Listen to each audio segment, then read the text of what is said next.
One story is a trial, another story is whatever was happening in the prison cell between Remy and Russell. We broke the wall once. That was my challenge. You take the wall out, you can have a pretty picture, but impossibility makes it more interesting, I think. You just create the space for them to do it and make the space look as interesting as it can be,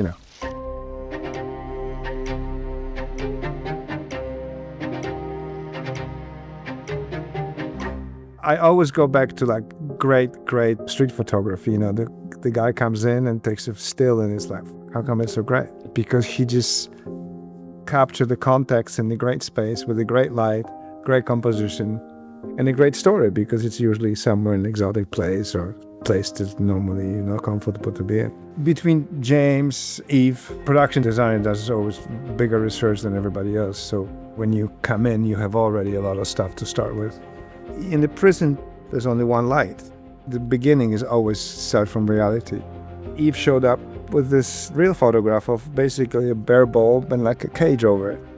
And I said, well, let's just photograph that, see what that looks like. And so we used bare bulbs to have a very hard shadow. And then I asked her to make the cage a little bit thicker so I had shadows on the walls. That was my kind of starting point. And I tried to use it as much as I could.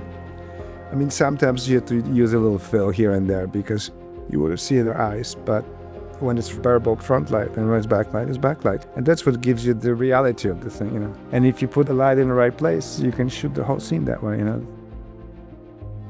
I was listening to Vittorio Storaro, who said once, his ideal thing is to shoot the movie with one light. I still believe in that. I still try to do it. Of course you can, but quite often you do it.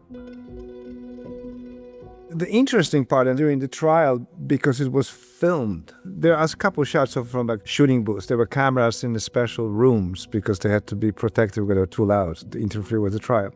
So they were like in two boxes. One actually you can see was right behind Jackson and another one was to the left. There's two shots over the guys.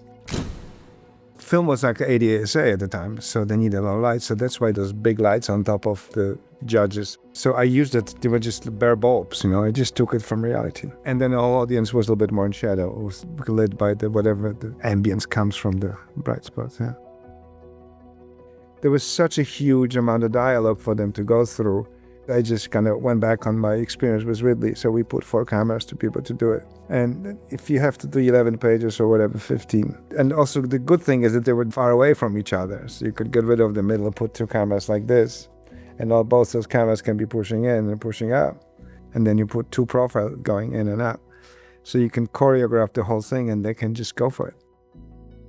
When actors perform, this way they can overlap dialogue. It's just so important.